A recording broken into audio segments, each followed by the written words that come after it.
Bab 286 Keterampilan Mengemudi yang Luar Biasa.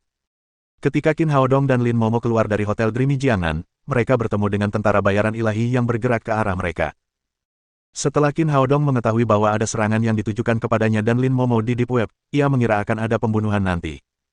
Karena itu, ia menelepon Saber dan memintanya untuk segera datang. Bagaimanapun, ia hanya bisa melindungi Lin Momo. Ia tidak bisa berbuat apa-apa lagi. Bos, ada apa? Saber bertanya. Seseorang menawarkan hadiah 10 juta yuan di Deep Web karena telah membunuhku dan Momo. Pembunuh pertama baru saja tiba. Kurasa akan ada yang lain. Kau harus waspada. Deep Web. Sword yang terkejut bertanya dengan marah, siapa yang melakukan ini? Qin Haodong berkata, kita akan menyelidikinya nanti. Mari kita kembali ke perusahaan pengobatan tradisional Tiongkok Tangmen sesegera mungkin. Jangan khawatir, bos, kami di sini, Anda tidak perlu khawatir tentang kucing-kucing itu. Setelah Saber mengatakan itu, para Divine Mercenary segera menunjukkan kualitas profesional mereka. Mereka melindungi Qin Haodong dan Lin Momo saat mereka bergerak menuju tempat parkir. Tempat parkir Dreamy Jiangnan sangat luas. Dua SUV yang dikendarai Saber telah diparkir di samping Lamborghini Centenario milik Qin Haodong. Qin Haodong perlahan mendekati mobil itu. Tiba-tiba, rasa krisis yang hebat memenuhi pikirannya. Semakin dekat dia dengan mobil itu, semakin kuat perasaan itu. Qin Haodong menarik Lin Momo mendekat. Sepertinya seseorang telah melakukan sesuatu pada mobilnya. Ada apa, bos? Tanya Saber setelah melihat sekeliling dengan waspada. Ada yang salah dengan mobilku, coba lihat, hati-hati, kurasa seseorang mungkin telah memasang bom. Jiwanya sangat peka, sehingga hanya kekuatan tertinggi yang dapat menyebabkan dia merasakan krisis sebesar itu. Ya, bos. Meskipun mereka masih berjarak lebih dari 10 meter dari Lamborghini Centenario, Saber tidak meragukan kata-kata Qin Haodong. Dia segera berjalan ke SUV miliknya dengan hati-hati sambil memegang pedang dan tombak. Sebagai salah satu dari 3 korps tentara bayaran teratas di dunia, mereka memiliki banyak pengalaman dalam menghadapi situasi seperti ini. Alih-alih terburu-buru memeriksa Lamborghini Centenario, mereka terlebih dahulu melepas satu set peralatan dari SUV tersebut. Spear membuka kotak kecil yang tampak seperti kotak makan siang. Lampu merah di kotak itu terus berkedip. Ini adalah gangguan sinyal frekuensi tinggi. Setelah membukanya, kotak itu akan terus melepaskan sinyal gangguan ke area sekitar, yang secara efektif dapat mencegah si pembunuh meledakkan bom di dalam mobil secara tiba-tiba. Kemudian, ia mengeluarkan detektor seukuran telapak tangan dengan ikon mirip radar yang berkedip di layar. Detektor itu terus menjelajahi area sekitar. Selama seseorang mencoba mengendalikan bom di dalam mobil dengan kendali jarak jauh, detektor itu akan segera menemukan lokasi persis orang tersebut. Setelah semuanya selesai, Spear memberi isyarat pada Saber dan Sword dan mereka mulai mendekati Lamborghini secara perlahan. Sesampainya di mobil, mereka terlebih dahulu memeriksa sistem anti pencurian Lamborghini Centenario. Sistem itu berfungsi dengan baik. Ini berarti bom tidak dipasang di dalam mobil. Kedua pria itu mulai memeriksa kedua sisi mobil. Tak lama kemudian, mereka menemukan 3 bahan peledak C4 seukuran sabun di pipa knalpot sasis, mesin, dan tangki bahan bakar. Meskipun bom jenis ini terlihat kecil, namun akan meledak dengan kekuatan yang luar biasa. Hu Xiaoxian telah memasangnya di anggota tubuh Yakyu Hirai beberapa hari yang lalu dan langsung membunuh sekitar 6 ninja senior. Bos, Anda hebat sekali, kami menemukan bomnya. Saber memberikan 3 bom itu kepada Qin Haodong, mengagumi bosnya dalam diam. Qin Haodong tidak dekat dengan Lamborghini itu, tetapi dia tahu ada yang aneh dengan mobil itu. Qin Haodong mengangguk. Rasa krisis itu telah hilang. Sepertinya tidak ada lagi bahan peledak di dalam mobil. Dia melihat bahan peledak C4 di tangannya. Bahan peledak itu berwarna hitam dan tampak seperti lumpur karet. Namun, jika meledak, bahan peledak itu akan sangat kuat. Jika dia dan Lin Momo masuk ke dalam mobil, mereka akan dikirim ke surga. Spear, yang selama ini mengawasi detektor, tiba-tiba berteriak, pukul 10, seseorang menyalakan kendali jarak jauh. Para Divine Mercenaries telah bekerja sama selama bertahun-tahun dan bekerja sama dengan sangat baik. Saat dia berteriak, Whip dan Halbert sudah bergegas ke arah itu. Di sudut tempat parkir, ada seorang pembersih tua yang sedang menyapu lantai. Tidak ada orang lain di sana. Whip dan Halbert mengepung si tukang bersih-bersih. Halbert mengulurkan tangannya dan berkata, jangan berpura-pura lagi, berikan aku kendali jarak jauhnya. Menyadari dirinya telah ketahuan, si pembunuh yang menyamar sebagai petugas kebersihan itu membanting kantong sampah ke Halbert, mengeluarkan pistol hitam dari sakunya dan mengarahkannya ke Qin Haodong. Pria itu tidak melupakan misi pembunuhannya. Dia adalah pembunuh profesional. Namun, dia berhadapan dengan Whip dan Halbert, yang merupakan Divine Mercenaries. Bagaimana mungkin mereka memberinya kesempatan untuk menembak? Sebelum dia sempat menarik pelatuk, Whip sudah meraih pistolnya. Kamu tidak tahu apa yang kamu lakukan. Halbert meraung marah, mencengkeram lengan si pembunuh, dan memutarnya menjadi dua dengan sekali klik. Para pembunuh ini sangat mengandalkan penyembunyian diri mereka dalam kegelapan dan menunggu kesempatan untuk membunuh. Begitu mereka terungkap, mereka kehilangan keuntungan terbesar mereka. Bagaimana mereka bisa menandingi Divine Mercenaries? Tak lama kemudian, si pembunuh mendarat di depan Qin Haodong. Saber segera mengeluarkan remote kontrol hitam dari sakunya dan mengarahkannya ke Qin Haodong. Qin Haodong mengambil kendali jarak jauh dan melihatnya. Ada 3 tombol di sana. Itu pasti tombol dari 3 bahan peledak di tangannya. Dia memasukkannya ke dalam saku dan menatap pembunuh di depannya. Penyamaran si pembunuh telah terbongkar. Sepertinya dia berusia 30-an. Dia berpenampilan biasa saja, jadi tidak ada yang akan menyadarinya di tengah keramaian. Katakan padaku, siapa majikanmu? Qin Haodong segera menggunakan manipulasi pikiran. Seperti yang diduga, orang ini tidak tahu banyak tentang majikannya. Dia hanya membaca tentang hadiah di Deep Web dan datang untuk membunuh Qin Haodong. Dia tidak menyangka bahwa cara pembunuhan yang direncanakannya akan mudah ditemukan oleh Qin Haodong. Tidak seperti pembunuh kecil itu, orang ini jelas tidak tangguh. Dia berlutut di depan Qin Haodong dan memohon. Tolong lepaskan aku. Aku mengurus kerabat tua dan muda, jadi aku harus melakukan ini. Qin Haodong menatapnya dengan muram. Dia telah dibunuh 2 kali berturut-turut. Akibatnya, hatinya dipenuhi amarah. Apakah ada orang tua atau muda di keluargamu? Ya, ibu saya berusia 70 tahun, dan anak saya masih sekolah, kata si pembunuh yang tampak melihat harapan untuk bertahan hidup dengan tergesa-gesa. Maksudmu saat kau dibebaskan, kau akan membunuh orang lain untuk memberi makan keluargamu. Tidakkah kau pikir targetmu juga punya keluarga? Qin Haodong tidak toleran terhadap pembunuh. Jadi, dia mengangkat tangannya dan memutar leher si pembunuh. Spear membuang mayat si pembunuh, lalu mereka meninggalkan Dreamy Jiangnan Hotel. Qin Haodong mengemudikan mobilnya sementara 2 SUV mengikutinya. Setelah semua ini, semua orang menjadi tegang. Tidak ada yang tahu kapan pembunuh lain akan mendekati mereka. Saber ingin mendahului Qin Haodong, tetapi Qin Haodong menolak. Dia hanya akan membiarkan Divine Mercenaries membantunya menghadapi para pembunuh. Saat mereka bergerak maju dengan cepat, semuanya berjalan normal pada awalnya. Namun, Qin Haodong perlahan mulai merasakan firasat buruk. Momo, kencangkan sabuk pengamanmu, mungkin sesuatu akan terjadi. Begitu ya, kata Lin Momo, langsung menjadi gugup. Mereka sedang berkendara di jalan satu arah dengan 2 jalur. Tak lama setelah Qin Haodong selesai berbicara, sebuah mobil van besar tiba-tiba muncul di depan mereka. Kecepatan mobil van itu sangat cepat. Jelas bahwa mobil van itu sedang melaju ke arah Qin Haodong. Mobil van besar itu berada di tengah jalan. Jalan yang tadinya satu arah dan 2 jalur kini telah ditempati mobil van itu. Kedua sisi jalan tidak cukup lebar untuk dilewati mobil.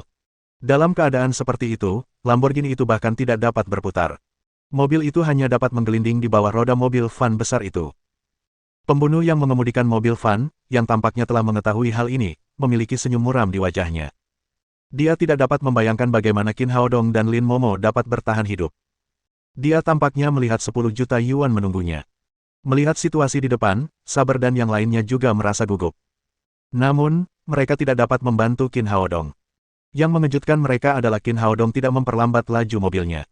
Sebaliknya, ia mempercepat lajunya dan bergegas menuju mobil van besar itu. Ketika kedua mobil itu hendak bertabrakan, tiba-tiba, satu sisi Lamborghini bergerak pelan dan seluruh bodi mobil itu tegak. Kemudian, mobil itu menyalip mobil van itu. Jika adegan ini difoto, pasti akan membuat teknisi otomotif papan atas dunia merasa malu. Keterampilan mengemudi Qin Haodong telah mencapai tingkat yang luar biasa. Jika sudutnya tidak cukup saat mobil itu berdiri, mobil itu akan bertabrakan dengan mobil van besar itu. Sebaliknya, mobil itu akan terbalik dengan mudah. Pada saat yang sama, kecepatan mobil itu juga sangat tinggi. Jika mobil itu lebih lambat, atau jika pengemudinya menggoyangkan mobil van itu, Qin Haodong tidak akan bisa melakukannya dan meninggal. Semuanya terasa seperti telah dihitung oleh komputer. Semua detailnya tepat. Ketika Qin Haodong menyalip van itu, sepotong karet hitam terbang keluar dan menghantam van besar itu. Lin Momo memejamkan matanya rapat-rapat dan memegang lengan Qin Haodong dengan kedua tangannya. Saat itu, dia benar-benar berpikir mereka akan pergi ke surga bersama. Jangan takut, semuanya baik-baik saja. Qin Haodong menepuk tangan Lin Momo dan memperlambat laju mobilnya. Kemudian, dia mengulurkan tangan dan mengambil remote kontrol berwarna hitam dari sakunya. Pembunuh itu mengemudikan mobil van tanpa kendali. Ia mengira Qin Haodong akan mati, tetapi Lamborghini itu tiba-tiba menghilang. Sebelum dia menyadari apa yang telah terjadi, dia mendengar suara ledakan keras. Truk yang tampaknya terkena tembakan artileri itu jatuh ke dalam parit di pinggir jalan. Kemudian, api membumbung darinya. Van itu berubah menjadi bola api besar. Malangnya, si pembunuh yang tengah bermimpi meraup banyak uang, tewas di dalam mobil van itu. Ini berguna. Saat melihat van itu melalui kaca spion, Qin Haodong tersenyum dingin. Tidak ada belas kasihan di matanya. Dia berpikir bahwa seseorang harus siap dibunuh ketika seseorang memilih untuk menjadi pembunuh. Dia mengumpulkan remote control dan 2 bom C4 yang tersisa dan menaruhnya di storage ring. Kemudian, dia melajukan Lamborghini itu dengan cepat. Lin Momo menjadi pucat karena ketakutan. Apa yang terjadi tampak seperti sebuah film, tetapi jauh lebih nyata daripada sebuah film. Jika Qin Haodong tidak bereaksi cukup cepat dan memiliki keterampilan mengemudi yang baik, mereka pasti sudah mati sekarang. Jika dia tidak menemukan bom di bawah mobil tepat waktu, bom-bom itu akan berubah menjadi bola api. Bab 287 Aturan Web Dalam. Setelah mengatasi 2 kesulitan berturut-turut, Qin Haodong dan Lin Momo akhirnya kembali ke perusahaan pengobatan tradisional Cina Tangmen. Ruang konferensi perusahaan itu penuh sesak. 30 atau 40 orang duduk di bawah panggung. Beberapa dari mereka adalah elit yang dibawa ke sini dari Lin's Group, dan yang lainnya adalah para jenius istimewa yang direkrut dari masyarakat. Mereka semua akan tumbuh dan menjadi tulang punggung perusahaan. Rapat hari ini adalah rapat pertama setelah perusahaan mengakuisisi pabrik obat Cina. Semua staf datang lebih awal kecuali Lin Momo, yang selalu tepat waktu. Saat itu sudah pukul 2 siang, dan presiden belum juga datang. Tepat pada waktunya, pintu terbuka dan Lin Momo masuk. Semua orang merasakan hal yang berbeda saat melihat presiden yang cantik itu. Meskipun dia tampak berbeda dari biasanya, mereka tidak tahu apa yang sebenarnya berbeda darinya. Satu-satunya hal yang dapat mereka lihat adalah dia tidak berjalan cepat atau tergesa-gesa seperti biasanya. Jalannya malah terlihat sedikit aneh. Semua orang yang mengenal Lin Momo memperhatikan hal itu, tetapi tidak seorang pun tahu mengapa. Lin Momo duduk di mimbar dan berbicara kepada semua orang melalui mikrofon. Saya terlambat karena beberapa alasan khusus, mari kita mulai rapatnya sekarang. Rapat hari itu adalah tentang bisnis.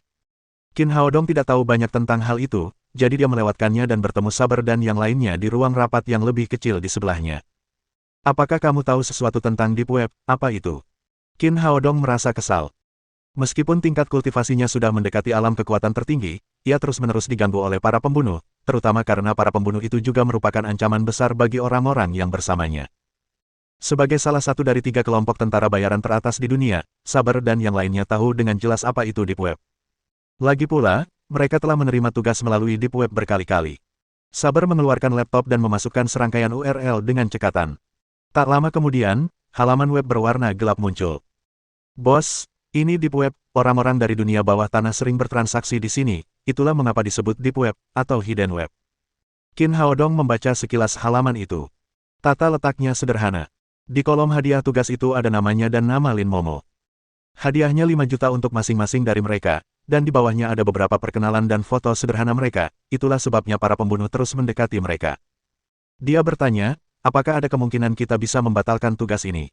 Saber menggelengkan kepalanya sebelum berbicara. Bos Deep Web tetap misterius selama bertahun-tahun ini. Tidak ada yang tahu siapa dia, apalagi cara menghubunginya.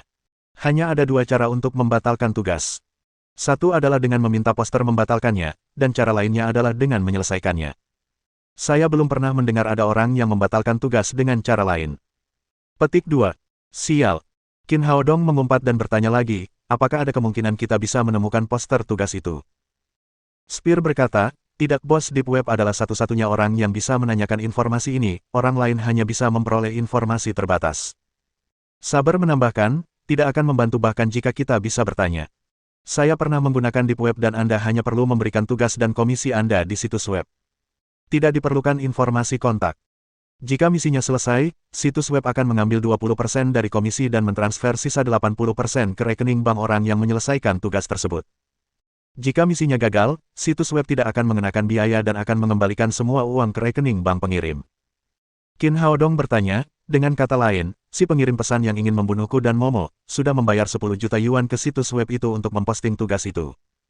Saber berkata, tentu saja, tugas tersebut tidak akan diposting jika uang hadiahnya belum dibayarkan.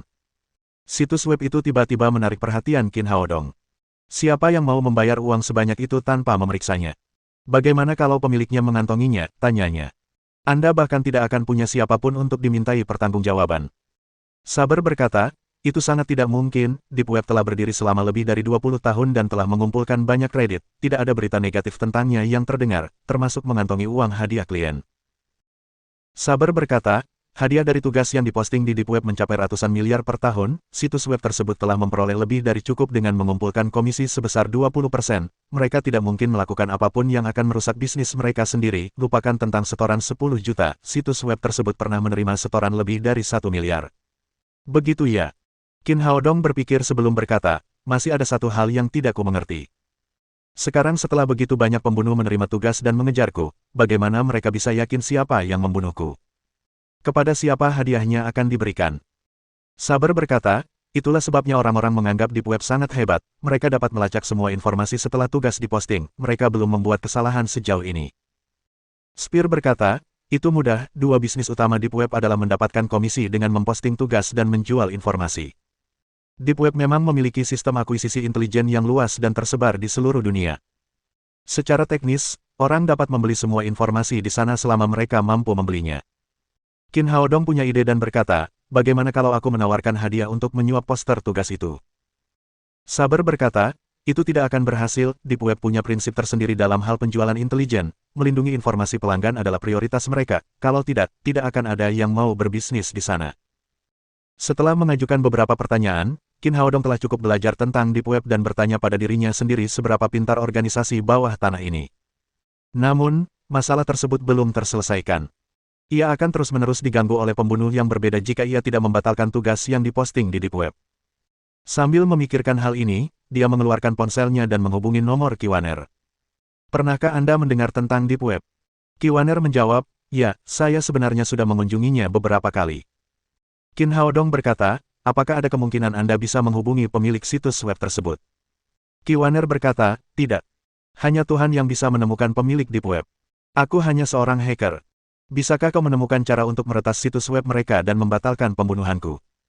Apa, seseorang mengirim misi untuk membunuhmu? Tanya Kiwaner kaget. Kemudian, dia bertanya dengan khawatir, bagaimana keadaanmu sekarang, apakah kamu baik-baik saja? Aku baik-baik saja, tapi para pembunuh ini seperti lalat, mereka sangat menyebalkan, sebaiknya kita cari cara untuk membatalkan tugas itu.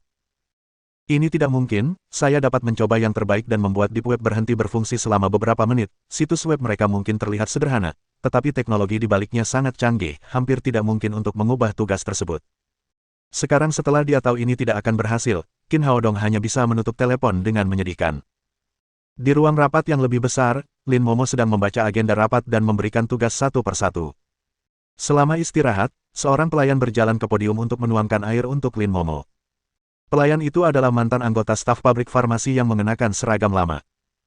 Saat dia memberikan gelas kepada Lin Momo, belati mengilap terlepas dari lengan bajunya dan bergerak dengan gerakan menusuk ke arah tenggorokan Lin Momo. Orang-orang di bawah panggung, yang telah menatap Lin Momo dan mendengarkan tugasnya, merasakan rahang mereka ternganga saat melihat ini. Liu Yech, yang berada di sisi kanan Lin Momo dan dapat melihat semuanya dengan jelas, meraih gelas dan melemparkannya ke wajah pelayan itu. Namun, sudah terlambat. Belati itu benar-benar dekat dengan wajah Lin Momo. Tepat saat semua orang mengira presiden yang tampan itu akan binasa, sebuah tangan ramping dan putih terulur dan menangkap tangan si pembunuh seperti penjepit. Penjepit itu mencoba, tetapi tangannya tidak bisa didorong sedikitpun. Tangan itu milik Yao Qianqian. Entah dia atau Qin Haodong akan muncul di samping Lin Momo. Setelah dia meraih tangan si pembunuh, Yao Qianqian menjatuhkan si pembunuh ke tanah. Qin Haodong mendengar suara itu dan bergegas menghampiri. Dia menyeret si pembunuh keluar dan melakukan pencarian di seluruh pabrik untuk berjaga-jaga jika terjadi kecelakaan lagi. Mereka telah mengalami 4 pembunuhan berturut-turut dalam waktu setengah hari. Meskipun Qin Haodong benar-benar kesal, dia tidak punya tempat untuk melampiaskan amarahnya. Dia bisa saja membunuh para pembunuh itu, tetapi pembunuh lainnya akan terus menyerang mereka selama tugas itu masih ada di situs web. Ada banyak penjahat. Tiba-tiba, telepon genggamnya berdering dan menampilkan nomor aneh. Dia menekan tombol jawab dan mendengar suara berbicara dalam bahasa Huaxia. Halo, Tuan Qin, senang mengetahui Anda masih hidup untuk menjawab panggilan saya. Qin Haodong segera menyadari bahwa orang ini adalah orang yang telah memposting tugas pembunuhan di Deep Web. Dia memberi isyarat kepada Sabar, yang langsung mengerti dan menelepon Qin Waner untuk mencari nomor tersebut. Kamu memposting tugas itu di Deep Web, bukan? Apa yang sebenarnya kamu inginkan? Tuan Qin, Anda benar-benar mengejutkan saya, Anda bahkan tahu tentang Deep Web.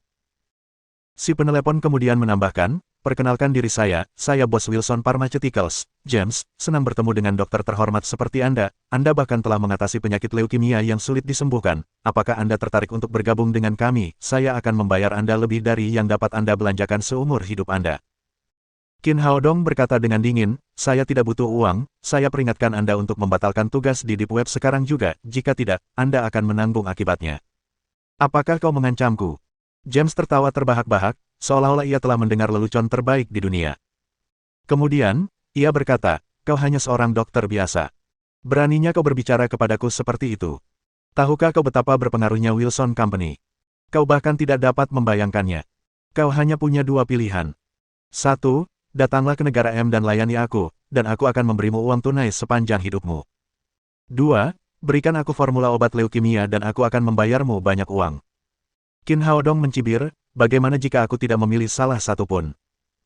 Saya yakin Anda akan memilih satu, jika tidak, Anda akan menunggu sementara para pembunuh dari seluruh dunia mempermainkan Anda, saya merasa itu lucu. James tertawa lagi dan berkata, dapatkah saya memberitahu Anda jika Anda sudah mengetahuinya, tetapi cepatlah, jika tidak, Anda mungkin akan kehilangan nyawa Anda yang menyedihkan, para pembunuh itu cukup efisien. Dia menutup telepon segera setelah mengatakan itu. Suasana hati Qin Haodong menjadi jauh lebih baik setelah panggilan itu. Segalanya menjadi jauh lebih mudah sekarang karena mereka tahu siapa lawannya. Setidaknya mereka sekarang punya arah. Kemudian, Qin Wanner menelepon lagi dan berkata, saya telah memantau panggilan tersebut dan melacaknya ke negara M itu nomor pribadi James, pemilik perusahaan Wilson. Bisakah Anda menunjukkan lokasi tepatnya? Setelah pembicaraan ini, Qin Haodong sangat ingin membunuh. Dia tidak pernah bersikap pasif. Sekarang setelah mereka tahu siapa lawannya, solusi terbaik adalah pergi ke negara M dan memaksa James untuk membatalkan tugas. Kemudian, dia akan membunuhnya. Qi Wanner, yang tampaknya telah membaca pikirannya, bertanya, apakah kamu berencana untuk pergi ke negara M? Aku pikir kamu harus membatalkan rencana itu. Kenapa? Tanya Qin Haodong bingung. Bab 288 Dunia Bawah Tanah yang Panas. Qi Wanner berkata, sebagai Taipan farmasi terkenal di negara M, James dijaga dengan sangat ketat. Dia tidak akan memberitahu Anda siapa dia jika dia tidak mempersiapkan balas dendam Anda. Akan sulit untuk menyandera dia. Lagi pula, pembunuhan itu belum dibatalkan. Para pembunuh akan mendatangimu jika kau bertindak. Orang-orang ini semua penjahat yang bahkan bisa meledakkan pesawatmu. Petik 2. Qin Haodong merenung sejenak dan menyadari bahwa ucapannya masuk akal. Kultivasinya belum mencapai alam kekuatan tertinggi, dan mengingat semua pembunuh mengawasinya, hampir mustahil untuk menyeberangi lautan dan membunuh seorang Taipan keuangan. Terlebih lagi, para pembunuh tidak akan berhenti selama tugas tersebut masih ada di situs web. Lin Momo juga akan berada dalam bahaya jika dia pergi. Namun, dia tidak bisa membuat James membatalkan tugas di situs web itu jika dia tidak menangkapnya. Dia akan terlalu sibuk berurusan dengan para pembunuh untuk terlibat dalam produksi Blood Revival Oral Liquid. Itu mungkin juga salah satu tujuan James. Qi Wanner, yang tampaknya telah membaca pikirannya, berkata dari seberang telepon, merasa buntu. Aku punya cara untuk menyelesaikan masalahmu sekarang. Mata Qin Haodong berbinar saat dia bertanya, ada apa, katakan padaku. Qi Wanner memprotes dengan genit. Ide itu sepenuhnya milikku, siapa kau bagiku, mengapa aku harus memberitahumu? Qin Haodong berkata dengan tergesa-gesa, bantu saja aku memecahkan masalah Deep Web dan aku akan memenuhi persyaratan apapun yang kamu ajukan. Ingat apa yang baru saja kau katakan. Qi Wanner lalu menambahkan, berjanjilah padaku bahwa kau akan menjadi pacarku dan aku akan memberitahumu tentang hal itu. Baiklah. Qin Haodong tidak menyangka gadis itu akan mengajukan permintaan seperti itu. Namun, dia merasa sulit untuk menolak mengingat apa yang telah dilakukan gadis itu untuknya. Dia ragu-ragu sambil berkata, baiklah. Aku baik-baik saja asalkan kamu tidak keberatan. Bagus, kalau begitu jangan menarik kembali kata-katamu. Di seberang telepon, Qi Wanner bersorak dan berseru. Mereka sebenarnya sudah dekat, tetapi mereka belum menjelaskan hubungan mereka dengan jelas sampai sekarang. Qin Haodong tersentuh. Qi Wanner adalah putri dari keluarga Qi. Jika dia membiarkan orang lain masuk, para pengagumnya akan mengantre dari ibu kota hingga kota Jiangnan. Dia telah melepaskan ketenaran, kekayaan, dan status sosialnya hanya untuk bersamanya. Cinta ini akan sulit ditolak oleh pria manapun. Asalkan kau tidak menyesalinya, katanya. Baiklah, katakan saja apa yang harus kulakukan, atau pembunuh lain akan segera datang. Qi Wanner berkata, sebenarnya sederhana saja. Kamu begitu terlibat sehingga kamu gagal melihat gambaran utuhnya. Deep Web bukan milik James, jadi dia bukan satu-satunya yang bisa menggunakannya. Qin Haodong punya ide dan bertanya, maksudmu aku bisa menyewa pembunuh untuk membunuh James? Ya, kau bisa membayar untuk mengirim tugas di Deep Web untuk membunuh James. Dia akan sangat terganggu sampai-sampai dia akan memohon belas kasihanmu. Qin Haodong menepuk pahanya dan berkata, benar sekali, ide yang bagus, kenapa bukan aku yang memikirkannya? Meskipun James adalah taipan keuangan yang terkenal di dunia, Qin Haodong yakin bahwa orang itu tidak akan memiliki pengawal yang lebih kuat daripada dirinya. James akan segera menyerah kepadanya jika dia memposting tugas itu di situs web. Dia menutup telepon saat Lin Momo mengakhiri pertemuan. Qin Haodong berkata, berapa banyak uang yang kita miliki sekarang? Lin Momo berkata, kami menghabiskan 500 juta lebih sedikit dari rencana awal kami untuk membeli pabrik farmasi. Kami dapat menggunakan sisa uang itu segera, tetapi mengapa Anda membutuhkan begitu banyak uang? Qin Haodong menjelaskan ide Kiwaner kepadanya dan menambahkan, bajingan itu, James. Kita harus memberinya pelajaran. Kita akan mengalihkan uangnya sementara dan mendapatkan pengembalian uang jika tidak ada yang membunuh James. Lin Momo mengangguk dan setuju bahwa ini adalah satu-satunya cara untuk bertahan hidup sekarang. Berapa banyak yang kamu butuhkan? Tanyanya. 500 juta itu. Kita akan adakan pesta besar untuk James di rumahnya. Kemarahan Qin Haodong dipicu oleh pembunuhan beruntun. Dia perlu melampiaskannya sekarang. Lin Momo menuliskan rekening bank dan kata sandinya lalu menyerahkannya kepada Qin Haodong tanpa ragu-ragu. Qin Haodong masuk ke Deep Web dan mendaftarkan akun, tetapi gagal memposting tugas. Sistem menyarankan bahwa levelnya tidak cukup tinggi. Dia bertanya-tanya tentang apa ini. Qin Haodong memanggil Saber. Setelah memeriksa, Saber berkata, Bos, Deep Web memiliki 5 level pengguna, mulai dari bintang 1 hingga bintang 5, hanya pengguna di atas 3 bintang yang dapat memposting tugas pembunuhan, Anda sekarang hanya pengguna bintang 1, jadi Anda tidak dapat membuat postingan itu. Apa yang harus saya lakukan? Saber berkata, itu mudah, kamu bisa menggunakan akunku, aku pengguna bintang 4. Wah, itu pasti bagus sekali. Qin Haodong masuk ke akun Saber dan memposting tugas membunuh James. Melihat hadiah Qin Haodong, Saber berseru kaget, Bos, itu tindakan yang kejam. Komisinya sangat tinggi sehingga seluruh dunia bawah tanah akan memanas. Tak lama setelah Qin Haodong memposting tugas tersebut, dunia bawah tanah menjadi jungkir balik.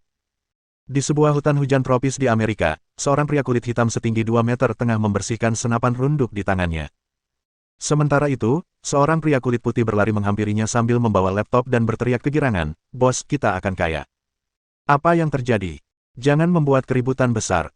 Pria berkulit hitam itu menjawab dengan enggan. Lihat ini, Bos, hadiah 500 juta. Aku hampir lupa kapan terakhir kali aku melihat hadiah sebesar itu di Deep Web. Pria kulit putih itu memberikan laptop itu kepada pria kulit hitam. Ketika pria itu memeriksanya, matanya berbinar. Kemudian, dia menyingkirkan senapan runduk di tangannya dan berkata, beritahu teman-teman kita untuk bergerak cepat, kita tidak perlu lagi menjadi tentara bayaran jika kita menyelesaikan tugas ini. Di Phuket, Thailand, seorang pria kurus kering sedang bermain dengan 2 wanita cantik di air. Tiba-tiba, telepon di tepi pantai berdering. Dia menjawab telepon dan kemudian meninggalkan dada montok dan bokong besar wanita itu. Dia mengenakan pakaiannya dan pergi dengan tergesa-gesa. Dia adalah pembunuh ke-25 di dunia bawah tanah, tetapi dia ada di sana untuk berlibur. Setelah mendengar bahwa seseorang telah menawarkan hadiah sebesar 500 juta yuan untuk membunuh James, dia segera membatalkan liburannya dan bergegas ke negara M.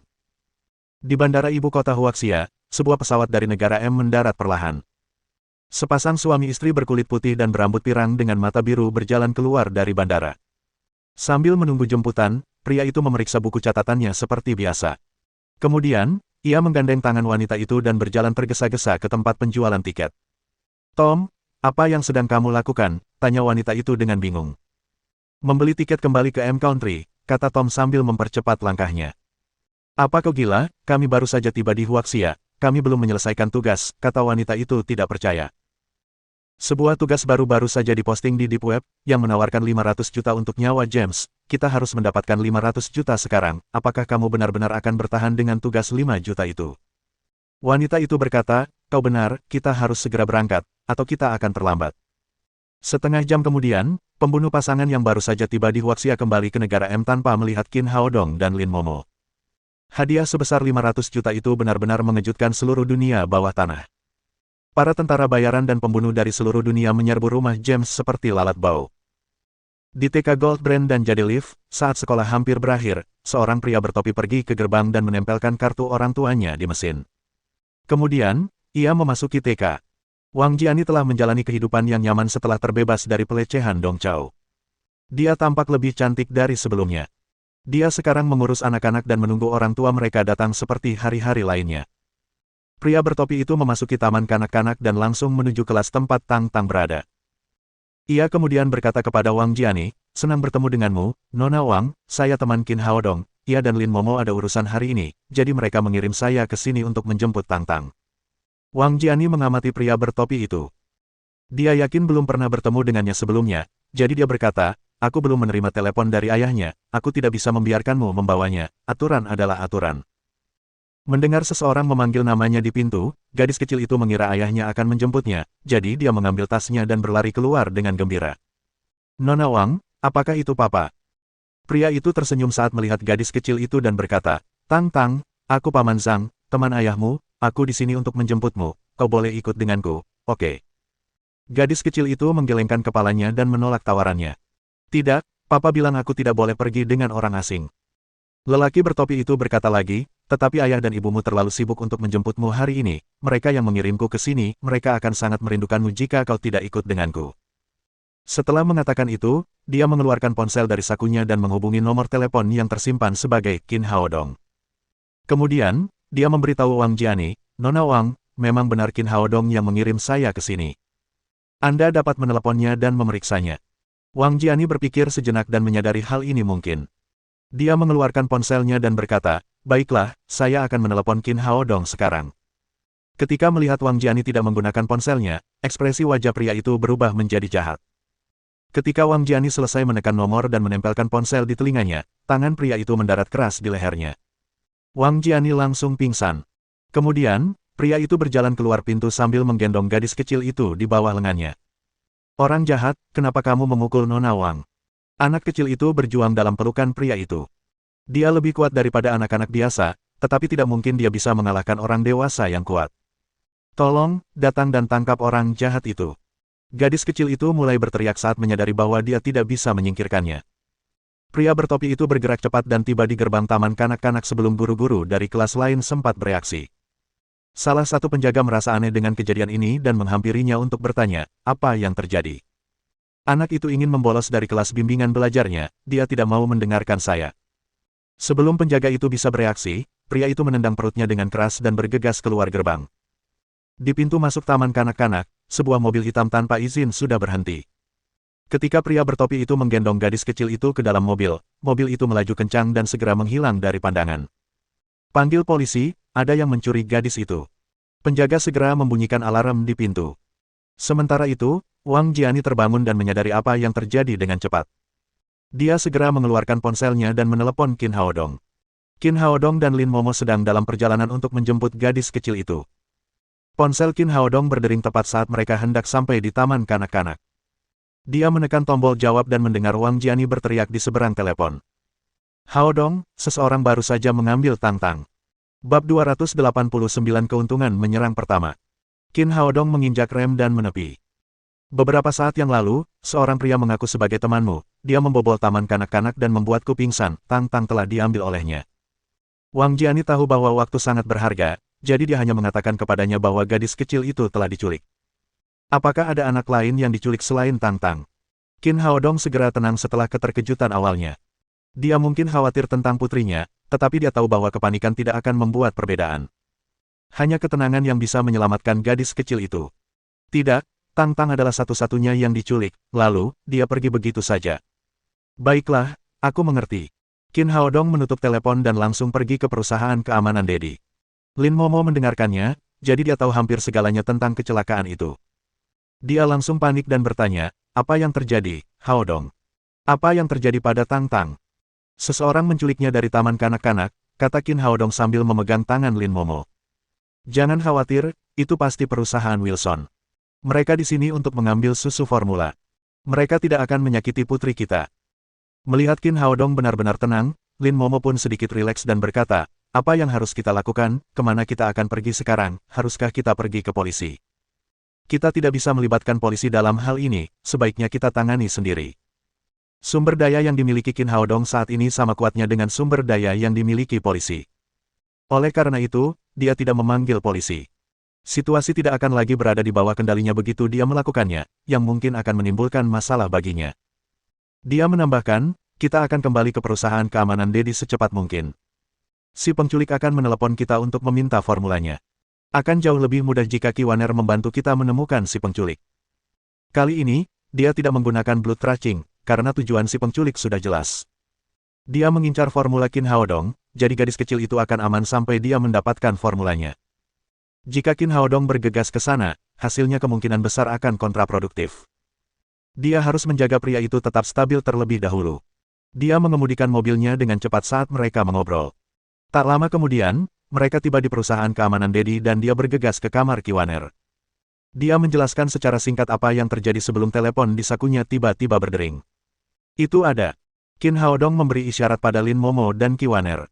Lin Momo langsung berhenti bicara dan jarinya berdetak cepat. Dr. Qin, halo, apakah Anda sedang sibuk sekarang? Tawa nakal Huang Weili datang dari seberang telepon. Huang Weili, apakah kau menculik putriku, kemana kau membawanya? Apa, putrimu diculik? Tanya Huang Weili, tidak terdengar terkejut. Kemudian, dia berkata, saya menjalankan bisnis yang serius, meskipun saya tidak pernah melakukan sesuatu yang ilegal, saya punya cukup banyak teman yang bisa menyelamatkan putrimu jika kamu memberi saya formula itu. Sekarang, Qin Haodong yakin bahwa gadis kecil itu telah diculik oleh Huang Weili. Katakan padaku, apa yang sebenarnya kamu inginkan? Saya rasa saya sudah menjelaskan dengan jelas bahwa saya dapat membantu Anda mendapatkan kembali putri Anda asalkan Anda memberi saya formula Blood Revival Oral Liquid. Qin Haodong berkata, biarkan Tang Tang berbicara padaku, aku ingin memastikan dia aman. Itu tidak mungkin, kata Huang Weili, fotonya akan dikirimkan kepadamu nanti. Jika kamu memberiku formula cairan oral pemulihan darah dalam waktu 10 menit, maka kamu akan dapat melihat putrimu. Begitu dia berkata demikian, dia menutup telepon. Beberapa saat kemudian, dia menerima pesan dengan foto gadis kecil yang sedang makan sayap ayam. Setelah melihat putri mereka aman dan sehat, Qin Haodong dan Lin Momo merasa lega. Tampaknya si penculik tidak menginginkan apapun kecuali formula itu, jadi dia tidak kehilangan seluruh kemanusiaannya. Qin Haodong menoleh dan menatap Kiwaner. Apakah kamu menemukannya? Kiwaner berkata, aku menemukannya. Dia ada di ruang bawah tanah perusahaan Wilson. Lin Momo mengumpat dengan marah. Huang Weili bajingan, bagaimana dia bisa menculik seorang anak hanya untuk mendapatkan formula? Kemudian, Qin Haodong angkat bicara.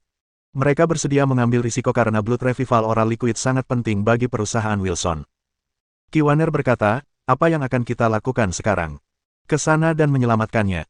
Qin Haodong berpikir sejenak dan berkata, tentu saja kita akan menyelamatkan Tang Tang, tetapi dia hanya memberiku waktu 10 menit. Aku harus memberinya formula terlebih dahulu agar dia tetap tenang. Kiwaner berkata dengan khawatir, tetapi jika kamu benar-benar memberikan formula itu kepada mereka, semua usahamu sebelumnya akan sia-sia dan perusahaan pengobatan tradisional Cina Tangmen akan segera bangkrut. Gadis kecil itu akan aman sampai Huang Weili mendapatkan formulanya. Begitu dia diberi formula, tidak ada yang tahu apa yang akan dia lakukan. Petik 2. Qin Haodong mencibir dan berkata, baiklah, aku punya rencana sendiri, jika dia ingin berdansa, aku akan berdansa dengannya. Taman kanak-kanak itu menjadi kacau sejak Tang Tang diculik. Orang tua lainnya juga panik ketika mendengar ada anak yang diculik. Mereka semua menjemput anak-anak mereka dan membawa mereka pulang dengan tergesa-gesa. Setelah menerima laporan itu, Nalan Wuxia segera pergi ke taman kanak-kanak. Seorang pemuda dengan wajah bengkak berlari ke arahnya dan berkata dengan marah, Nyonya, kedua bajingan itu baru saja memukul saya dan mencuri kartu sekolah yang saya gunakan untuk menjemput anak saya. Pria itu, yang mungkin adalah ayah seorang anak, telah pingsan saat memarkirkan mobilnya di tempat parkir. Kemudian, pria itu telah mencuri kartu kampusnya. Dia panik setelah bangun tidur karena mengira orang itu mengincar anaknya. Namun, anaknya masih utuh saat dia pergi ke taman kanak-kanak. Karena itu, dia pergi melaporkan hal ini ke polisi. Nalan Wuxia membiarkan polisi muda di belakangnya mengambil pernyataan dari orang tua itu. Dia berjalan cepat ke taman kanak-kanak, hanya untuk melihat direktur dan Wang Jiani berjalan ke arahnya. Nyonya, seseorang menculik seorang anak, Anda harus menyelamatkannya dan memenjarakan orang itu. Kepala sekolah TK itu merasa gugup dan marah. Ia tidak pernah menyangka hal seperti itu akan terjadi. Hal ini akan merusak reputasi TK tersebut. Nalan Wuxia berkata, katakan padaku, apa yang terjadi? Siapa nama anak yang diculik itu? Apakah kau sudah memberitahu orang tuanya? Wang Jiani menceritakan kisahnya secara singkat dan berkata, anak itu adalah Tang Tang, ibunya adalah Presiden Lin's Group, dan ayahnya adalah Qin Haodong. Apa? Tang Tang diculik? Nalan Wuxia begitu terkejut dan heran mengetahui anak yang diculik itu adalah gadis kecil sehingga dia menyela Wang Jiani. Wang Jiani, yang tidak menyangka reaksi sebesar itu dari Nalan Wuxia, menjawab, "Ya, Tang Tang telah diculik, orang itu pasti sudah merencanakan ini, karena dia mengincarnya." Nalan Wuxia mengeluarkan ponselnya dan segera menghubungi nomor Qin Haodong. Kemudian, dia berkata, "Tang Tang telah dibawa pergi, kamu di mana?" Qin Haodong berkata, "Aku sudah tahu, penculik itu baru saja meneleponku." Nalan Wuxia berkata, "Siapa orang itu? Berikan nomornya padaku dan aku akan meminta teknisi untuk menanganinya." "Tidak, aku bisa mengatasinya sendiri, kamu bisa mencari bantuan dan menunggu panggilanku untuk menangkap orang itu." Qin Haodong berkata sebelum menutup telepon. Di kantor cabang Wilson's Company di Jiangnan, Huang Weili memegang ponselnya. Ia sangat gembira dengan formula yang dikirim oleh Qin Haodong. "Dasar berandal, bukankah kau bilang kau tidak akan memberikannya begitu saja, kita lihat saja apakah kau bisa memenangkan pertarungan melawanku." Setelah berbicara pada dirinya sendiri, dia bergegas ke laboratorium dengan penuh semangat sambil membawa formula itu dan berkata kepada Jiang Tao, "Dr. Jiang, hentikan semua pekerjaanmu saat ini dan buatlah obat sesuai dengan formula ini." "Manajer Huang, apalagi yang terjadi kali ini, aku sedang sibuk sekarang," kata Jiang Tao dengan nada tidak puas. "Dr. Jiang, hentikan semua pekerjaanmu, ini mendesak." Jiang Tao harus menghormatinya, karena Huang Weili adalah orang yang bertanggung jawab atas cabang Jiangnan. Dia tidak punya pilihan lain selain berhenti dan mengambil formula itu. "Cepatlah, habiskan secepat yang kau bisa." Huang Weili menggosok tangannya dengan gembira. Begitu dia mendapatkan formula cairan oral pemulihan darah, dia akan dapat memperoleh lebih banyak uang daripada yang dapat dia belanjakan sepanjang hidupnya. Tiba-tiba, teleponnya berdering. Itu adalah Qin Haodong. "Huang Weili, aku sudah memberimu resepnya, di mana putriku?" "Kamu orang yang licik, aku tidak akan bisa membantumu menemukan putrimu sampai aku menguji apakah susu formula itu asli. Tenang saja, anak itu akan kembali kepadamu dengan selamat asalkan susu formula itu asli." Huang Weili langsung menutup telepon begitu mengatakan itu. Sekarang gadis kecil itu ada di tangannya, dialah yang mengendalikan situasi. Jadi, dia tidak perlu peduli dengan perasaan Qin Haodong. James dalam suasana hati yang sangat baik setelah panggilan itu. Orang yang khawatir itu akan menyerah begitu saja kepadanya karena ia tidak akan sanggup lagi menahan pelecehan para pembunuh itu. Mendapatkan formula itu hanya masalah waktu saja. Saat suasana hatinya sedang baik, dia pergi bersama tim pengawalnya untuk menemui kekasihnya, Alice. Namun, Alice dibunuh oleh seorang pembunuh sebelum mereka sempat melepaskan pakaian mereka. Orang tua itu juga bisa saja mati jika pengawalnya yang berpengalaman, David, tidak bereaksi tepat waktu. Meski begitu, peluru telah meninggalkan lubang di lengan kirinya, dan Alice terbunuh secara langsung. Pembunuhan pertama dimulai dan berakhir 10 menit setelah Qin Haodong memposting misi tersebut di Deep Web. Misi tersebut dilakukan oleh seorang pembunuh yang bersembunyi di negara M. Hadiah 500 juta itu cukup untuk memanaskan seluruh dunia bawah tanah. Orang-orang yang bersembunyi di Huaxia memiliki keuntungan geografis, jadi mereka tentu akan bergerak lebih dulu. Pembunuh pertama memiliki peluang terbaik untuk berhasil, karena James hampir tidak waspada sebelum melihat hadiah yang diiklankan. Jadi, dia tidak memiliki terlalu banyak kekuatan pertahanan di sekitarnya. Setelah lolos dari maut, ia langsung merasakan ada yang tidak beres. Ia kembali ke vilanya dengan tergesa-gesa di bawah pengawalan pengawalnya. Dalam perjalanan pulang, mereka mengalami serangkaian pembunuhan. Di rumah, dia duduk di sofa lebarnya di ruang tamu dan lengan kirinya yang terluka dibalut oleh dokter keluarga. Kemudian, dia berteriak kepada pengawal di sebelahnya, "Sudah tahu apa yang terjadi? Dari mana para pembunuh itu berasal?" David mengambil laptop dan masuk ke halaman Deep Web. Kemudian, dia berkata pada James, "Bos, coba lihat." James melirik laptopnya, dan langsung tampak tercengang. Di bagian atas halaman ada tugas pembunuhan berwarna merah. Menurut aturan situs web, semakin merah kata-katanya, semakin tinggi hadiah tugasnya. Tugas yang dia posting berada tepat di bawah tugas Qin Haodong dengan warna oranye terang. Dia mengklik tugas itu dan melihat bahwa nyawanya dicari untuk hadiah 500 juta yuan. Tidak heran dia bertemu dengan begitu banyak pembunuh. Mengingat iklan hadiah 500 juta, para pembunuh itu akan bertarung dengan nyawa mereka. Apa-apaan ini? Siapa yang melakukannya? James meraung marah. Namun, dia adalah seorang taipan keuangan yang berpengalaman. Setelah kemarahan singkat ini, dia segera tenang dan mencoba menyelesaikan masalah ini. Kemudian, dia menyadari bahwa tugas pembunuhan ini pasti ada hubungannya dengan Qin Haodong. Bab 290 Acara Realitas. Apa-apaan ini? Pemuda dari Huaxia itu membalas dendam padaku. James meraih gelas di atas meja dan membantingnya ke lantai. Saat dia menundukkan kepalanya, peluru penembak jitu mengenai vas di belakangnya. Tembakan itu membuatnya marah. Dia hampir mengompol, lalu berlutut dan berteriak, "David, tutup tirai dan bawa lebih banyak orang untuk melindungiku." David dan rekan-rekannya segera menunjukkan profesionalisme pengawal senior. Mereka menutup semua tirai di villa dan kemudian menempatkan penjaga di semua posisi kunci. James bangkit dari lantai. Ia baru saja lolos dari maut, jadi mulai sekarang, ia tidak akan pernah percaya bahwa Tuhan selalu berpihak padanya. Ia tidak berani merentangkan tangan dan kakinya di sofa. Sebagai gantinya, ia menarik selimut dan meletakkannya di lantai, menyembunyikan tubuhnya yang gemuk di balik sofa. Sementara itu, pengurus rumah tangga berambut perak berlari masuk dan berkata, "Bos, Tuan Rogers datang mengunjungi Anda, apakah Anda ingin menemuinya?" "Tidak, katakan padanya aku tidak akan menemui siapapun hari ini." James meraung marah. Ia khawatir Rogers akan membawa pembunuh lain. Ia benar-benar panik. Di kantor cabang Huaxia milik Wilson's Company, Huang Weili memegang botol kaca kecil dengan penuh semangat di tangannya. Botol itu berisi obat Cina cair berwarna hitam. "Dr. Jiang, apakah Anda yakin cairan ini sama dengan cairan oral blood revival yang Anda uji terakhir kali?" "Data yang diperoleh laboratorium sama persis," jawab Jiang Tao dengan nada tidak puas. "Manajer Huang, saya tidak tahu mengapa Anda memaksa saya menghabiskan begitu banyak waktu untuk hal yang tidak berguna ini. Saya harap Anda akan menjauhkan saya dari hal-hal yang membosankan seperti itu di masa mendatang."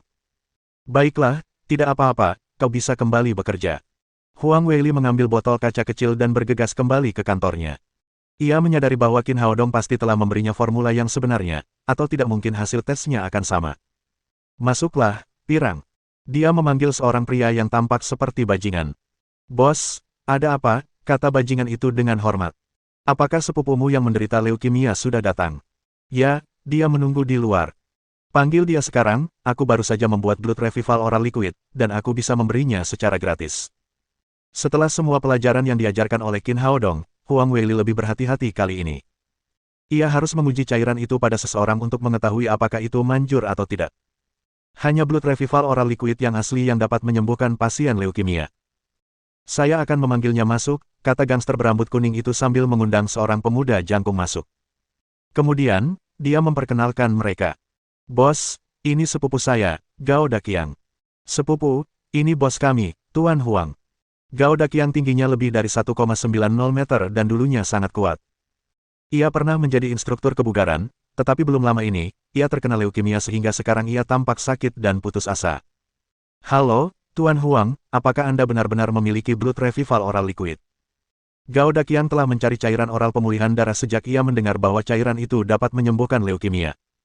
Namun, ia tidak dapat menemukannya. Ia datang ke sini hari ini segera setelah mendengar dari sepupunya bahwa Huang Weili memiliki cairan itu. "Tentu saja, ini dia," kata Huang Weili sambil menggoyangkan botol kaca di tangannya. "Bagus, terima kasih, Tuan Huang, berapa harganya?" tanya Gao Daqiang dengan penuh semangat. Huang Weili berkata dengan murah hati, "Berapa, kamu sepupu si pirang, aku akan memberikannya padamu, satu-satunya permintaanku adalah kamu meminumnya di sini sekarang juga." "Terima kasih, Tuan Huang, terima kasih banyak." Gao Daqiang berkata sambil mengambil botol itu dengan bersemangat dan bersiap meminumnya. Huang Weili tiba-tiba mendapat ide dan berkata, "Tunggu sebentar, kamu akan meminumnya saat aku mengizinkanmu." Gao Daqiang ragu sejenak dan berkata, "Baiklah, Tuan Huang, terserah Anda." Huang Weili kembali ke dunia nyata dan melakukan panggilan video dengan Davis. Davis meringkuk di balik sofa. Baru setengah hari, tetapi dia hampir gila karena para pembunuh itu. Makanan mereka telah diracuni, mereka disergap selama perjalanan, dan bahkan toilet mereka telah diledakkan. Sial, kapan semua ini akan berakhir? Tepat saat dia merasa kesal, telepon di sebelahnya berdering. Dia mengangkat telepon dan menekan tombol jawab. Kemudian, dia berteriak, "Huang Weili, mengapa kamu meneleponku? Beri aku alasan sekarang, atau pergi makan kotoran." Melihat wajah Davis yang besar dan bengkok di layar lebar, Huang Weili terkejut. Ia langsung berkata dengan ekspresi menyanjung, "Jangan marah, bos, saya punya kabar baik untuk Anda." "Bicaralah, jika tidak bagus, aku bersumpah akan membunuhmu." Huang Weili berkata, "Begini masalahnya, bos, saya punya formula cairan oral pemulihan darah, dan saya juga berhasil meramu cairan asli." "Apa? Bagaimana? Apa kau berbohong padaku?" Davis tiba-tiba menjadi tenang, meskipun dia masih tidak percaya ini. Dia telah melihat betapa cakapnya Qin Haodong sekarang, jadi dia tidak percaya bahwa Huang Weili bisa mendapatkan formula cairan oral pemulihan darah dari orang yang licik seperti itu. "Tentu saja itu nyata, bos." Saya sedang bersama pasien leukemia di belakang saya sekarang. Saya akan memberikan blood revival oral liquid kepadanya dan saya ingin Anda melihat efek ajaibnya. Huang Weili menelepon untuk mengundang James guna melihat apa yang akan terjadi pada Gao Daqiang setelah ia meminum obat tersebut. Karirnya akan melesat begitu atasannya menyetujuinya. Ia dapat berimigrasi ke negara M tidak peduli seberapa kuat Qin Haodong, ia tidak akan dapat mengancamnya saat itu. Davis berkata, baiklah, aku akan mempercayaimu sekali lagi, kau bisa masuk neraka jika kau mengecewakanku lagi. Tenang saja, bos laboratorium sudah mendapatkan datanya, itu sama persis dengan cairan terakhir kali. Huang Weili kembali ke bumi dan menendang si pirang keluar dari ruangan. Kemudian, dia mengunci pintu, meninggalkan dia dan Gao Daqiang di dalam. Baiklah, kamu bisa mengambilnya sekarang, kata Huang Weili pada Gao Daqiang. Saat itu, Gao Daqiang sudah tahu bahwa ia hanya akan berperan sebagai kelinci percobaan. Namun, itu gratis, jadi ia menghabiskan semua cairan dalam botol kaca itu. Ketika dia melihatnya menghabiskan semua cairan itu, Huang Weili bertanya dengan khawatir, bagaimana perasaanmu, apakah kamu merasa lebih baik? Gao Daqiang berkata, mungkin aku merasa sangat panas sekarang. Itu hal yang baik, cairan oral pemulihan darah mulai berefek. Huang Weili berbalik dan melapor kepada Davis dengan gembira, Anda lihat itu, bos, saya punya formula yang asli, obatnya manjur. Dia seperti seorang komentator saat melihat Gao Daqiang dan berkata, bos, lihat pipinya mulai meronat, tidak sepucat sebelumnya, dia terlihat jauh lebih bersemangat. Matanya juga merah. Lihat, dia bernapas sangat cepat tadi. Tiba-tiba dia merasa ada yang salah saat mengatakan itu. Gao Daqiang jelas tidak terlihat seperti pasien leukemia sekarang. Sebaliknya, matanya melotot dengan cahaya aneh, membuatnya tampak seperti binatang buas yang sedang berahi. Apa yang kau lakukan? Tetaplah di sana, jangan mendekat. Huang Weili menjadi panik dan buru-buru mundur. Di seberang telepon, James berteriak, dasar bodoh, apa yang kau beri dia makan, itu bukan blood revival oral liquid, itu obat kuat. Mata Gao Daqiang memerah. Dia menatap Huang Weili sambil menggeram dan melompat. Tidak, jangan mendekat. Huang Weili yang benar-benar ketakutan, berbalik dan mencoba keluar dari ruangan. Namun, Gao Daqiang tidak memberinya kesempatan. Telapak tangannya yang sebesar 2 kipas terjulur dan mencekik Huang Weili. Kemudian, dia melemparkannya ke sofa dan melompat ke atasnya seperti harimau yang lapar. Huang Weili mencoba melawan, tetapi ia telah hidup dengan sangat nyaman sehingga ia tidak sebanding dengan instruktur kebugaran seperti Gao Daqiang. Ia tertimpa reruntuhan dan pakaiannya pun cepat robek berkeping-keping. Teriakan Huang Weili bergema di dalam ruangan. Dia telah melakukan hal-hal kotor di dalam ruangan, jadi ruangan itu benar-benar kedap suara. Dia berteriak serak di dalam, tetapi suaranya terdengar samar di luar. Pintunya terkunci dengan sangat baik sehingga tidak seorang pun bisa masuk meskipun mereka ingin masuk. Yang terjadi selanjutnya adalah tendangan pantat yang mengakibatkan celana dalam menjadi kotor. Air mata sedih mengalir di wajah Huang Weili. Ia bertanya-tanya mengapa ia harus menderita semua ini. Ia belum mendapatkan formula blood revival oral liquid, namun ia telah kehilangan keperawanannya, yang telah ia hargai selama lebih dari 30 tahun. Di seberang telepon, James benar-benar tercengang. Negara M sangat berpikiran terbuka, jadi dia punya banyak kekasih. Namun, ini adalah pertama kalinya dia menonton siaran langsung pria-pria. Dia ingin membantu Huang Weili, tetapi ini benar-benar di luar kendalinya. Dia tidak bisa berbuat apa-apa selain berdiri dan menonton acara realitas itu. Di sudut dekat cabang Wilson's Company di Jiangnan, beberapa kendaraan komersil dihentikan. Qin Haodong, Lin Momo, dan Qi Waner sedang duduk di dalam mobil pertama. Setelah melihat pemandangan yang tidak sedap dipandang itu melalui laptop, Qi Waner menatap Qin Haodong dengan genit dan berkata, itu salahmu. Kau yang mengarahkan pertunjukan yang tidak sedap dipandang itu. Qin Haodong berkata, orang ini menculik putriku dan memerasku untuk mendapatkan susu formula, dia pantas mendapatkannya. Lin Momo berkata, Haodong, apa rumus yang kamu berikan padanya? Kau yang beritahu aku. Qin Haodong tersenyum dan berkata, ayo pergi, sudah waktunya kita menjemput si kecil dan pulang. Ia lalu keluar dari mobil dan Saber serta beberapa orang lain dari Divine Mercenaries mengikutinya. Mereka bergegas melewati gerbang Wilson's Company. Beberapa gangster yang menjaga gerbang bergegas untuk menghentikan mereka setelah melihat Qin Haodong dan yang lainnya, tetapi dengan cepat dirobohkan ke tanah oleh Saber dan rekan-rekannya. Qin Haodong merasakan posisi gadis kecil itu saat memasuki gedung dan memimpin yang lain ke ruang bawah tanah.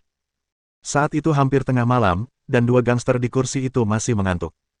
Saber telah menjatuhkan mereka ke tanah sebelum mereka sempat bangun. Qin Haodong membuka pintu dan melihat si kecil makan keripik dan menonton kartun di sofa.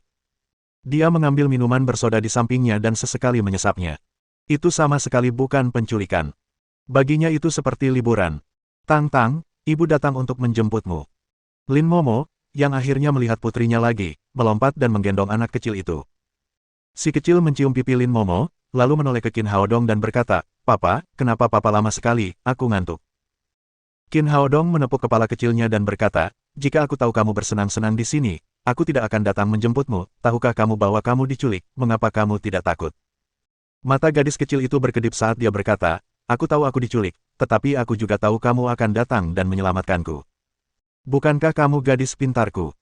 Qin Haodong mengusap wajah tembam si kecil dan berkata pada Lin Momo, "Bawa Tang Tang kembali, aku akan menyelesaikan masalah dengan Huang Weili di atas."